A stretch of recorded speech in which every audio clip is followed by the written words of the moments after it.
Bonjour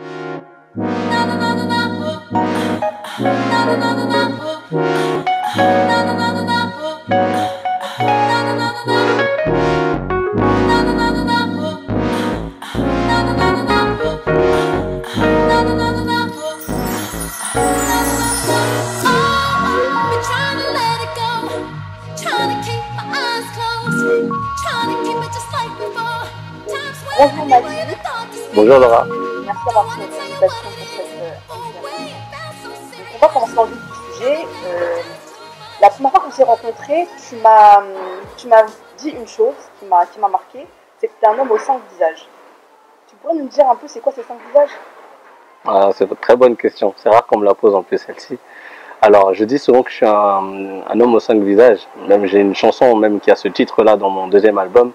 En fait, l'homme aux 5 visages parce que il y a Madi le poète, Madi l'homme engagé, il y a l'humanitaire, il y a le rêveur et le romantique. Donc voilà mes 5 visages. Ces 5 visages.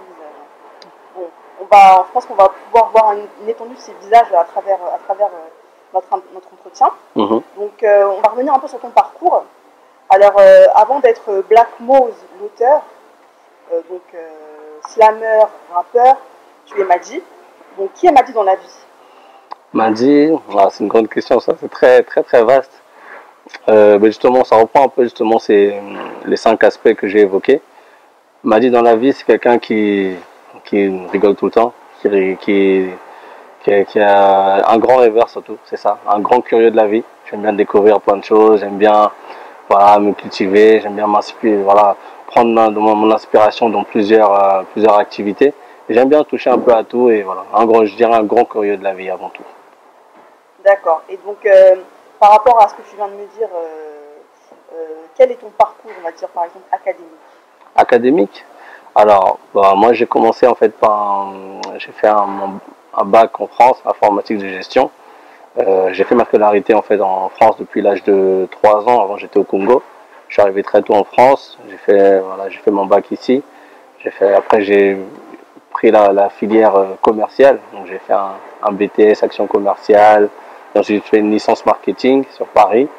Et ensuite je suis parti au Canada finir mes études. Donc où j'ai fait ma maîtrise en management. D'accord. Et donc, cette expérience au Canada, qu'est-ce qu'elle t'a apporté sur le plan, que ce soit académique ou humain? Alors déjà, je dirais humain, parce que j'ai eu un gros choc là-bas. En fait, je me suis rendu compte vraiment que les différences qu'il y avait entre l'Europe et l'Amérique, même une différence au niveau de la mentalité. Là-bas, je dirais même qu'au Canada, à Montréal, une mentalité exemplaire. Donc autant dans l'ouverture d'esprit, là-bas, le racisme, il existe, il est pratiquement absent. Et, il y a beaucoup de tolérance, donc ce qui manque aussi beaucoup en Europe parfois. Et aussi j'ai été choqué aussi dans la manière d'aborder aussi le travail. Là-bas, c'est des gens qui aiment bosser, des gens qui se fixent aucune limite, pour eux tout est possible. Donc tant que tu travailles sur un sujet, tout le monde se dit que voilà, c'est possible d'arriver à ses objectifs. Donc voilà, le travail, la tolérance, le partage, c'est des valeurs qui m'ont marqué là-bas. D'accord. Et en termes d'expérience, tu as vécu des choses particulières? Oui, je pourrais même, si j'avais des anecdotes, j'en ai des milliers. Mais oui, déjà, ce qui m'a frappé, moi quand je suis arrivé à Montréal, c'est la générosité des gens. Donc, par exemple, un truc tout bête, moi j'avais un moment des travaux à faire dans l'appartement que je louais là-bas.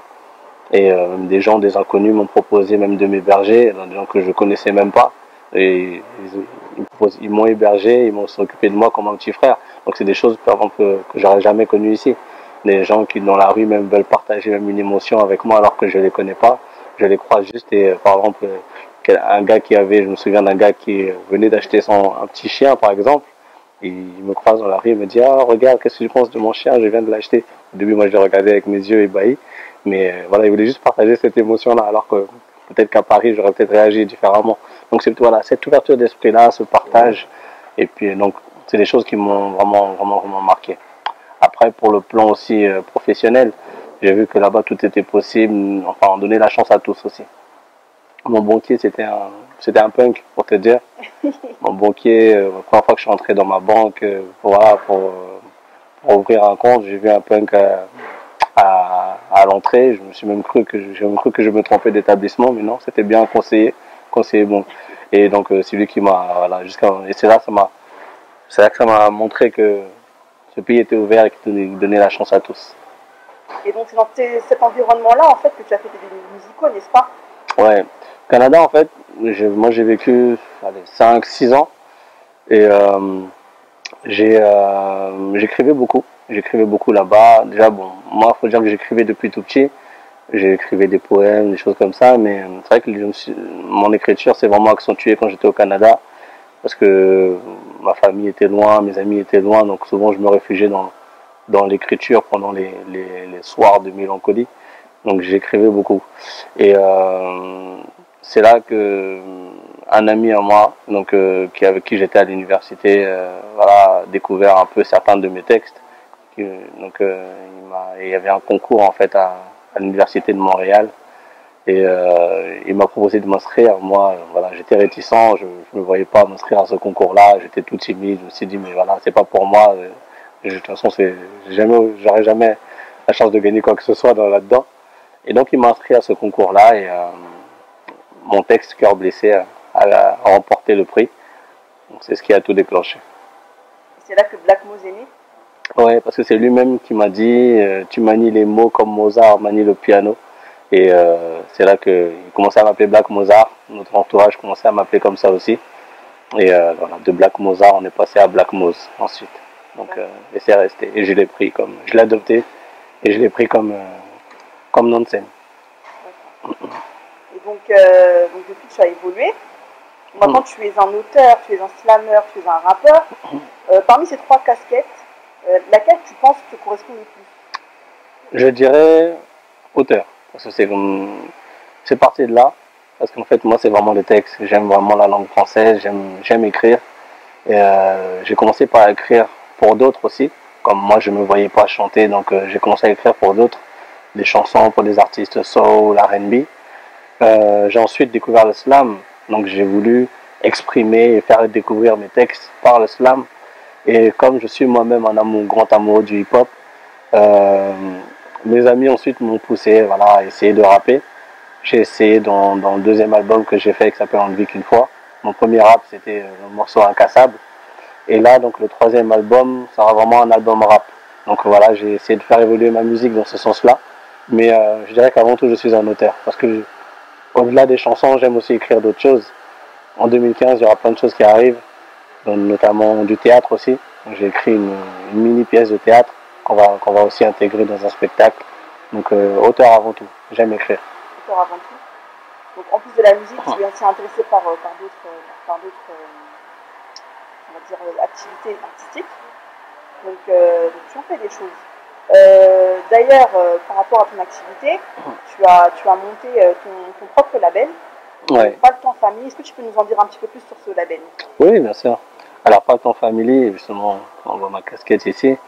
C'est un label que j'ai monté en 2013. En fait, à la base, je voulais faire des scènes sur Paris.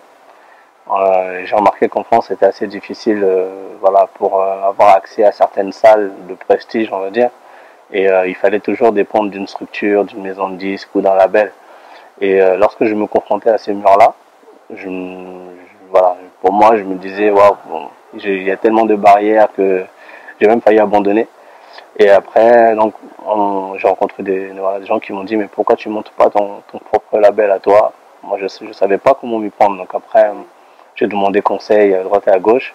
Et donc voilà, j'ai eu des gens qui m'ont vraiment accompagné là-dedans. Et donc, ils m'ont montré que c'était possible de monter aussi son propre label. Donc voilà, j'ai monté Pas le temps family. Et aujourd'hui, voilà, c'est un label que j'aimerais développer, non seulement au niveau de la musique, mais dans l'artistique en général. Donc moi, c'est un label qui me permet de me produire en indépendant. Mais je voulais pas je me suis dit, tant qu'à faire une structure, j'aimerais que ça profite aussi à d'autres.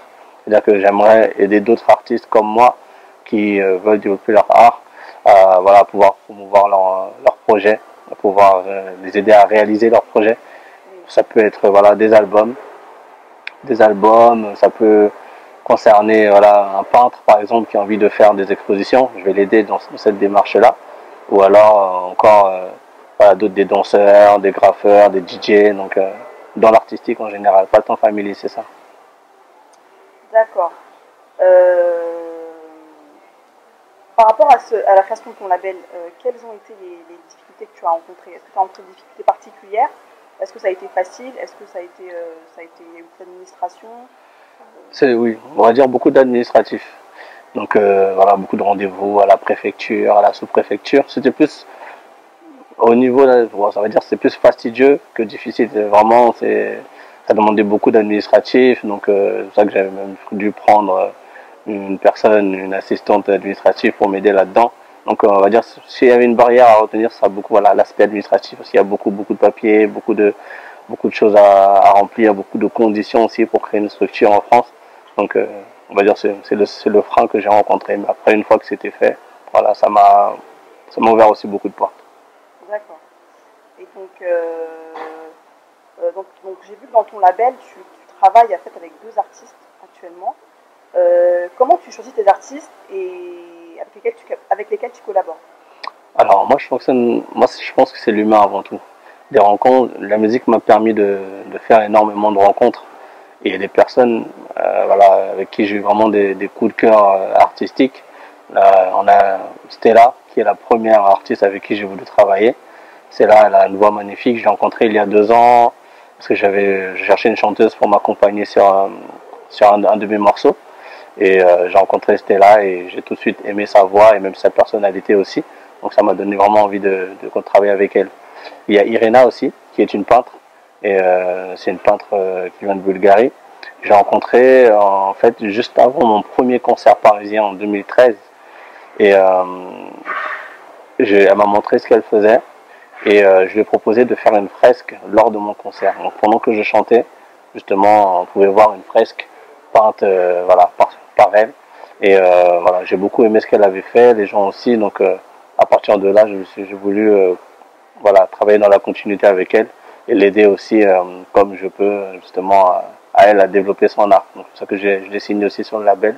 Donc elle a fait une première exposition là en novembre 2013 et donc en 2015 aussi il y aura non 2014 pardon et en 2015 elle aura aussi voilà d'autres événements pour mettre en avant son art parce elle a beaucoup de talent. D'accord. Et donc je vois que quand même tu es dans une vision de partenariat, de collaboration.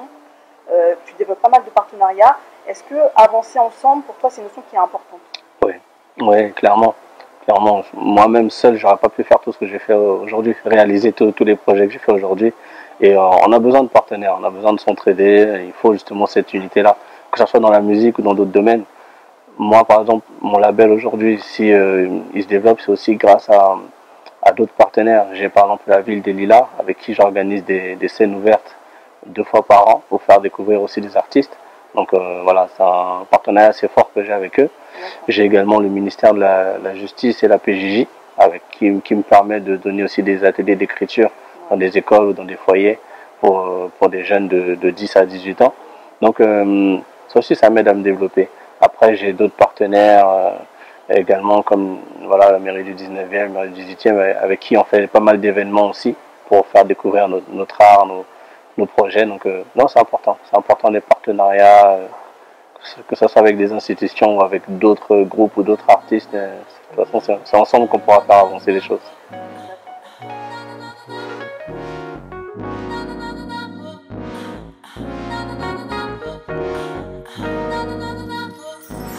D'accord.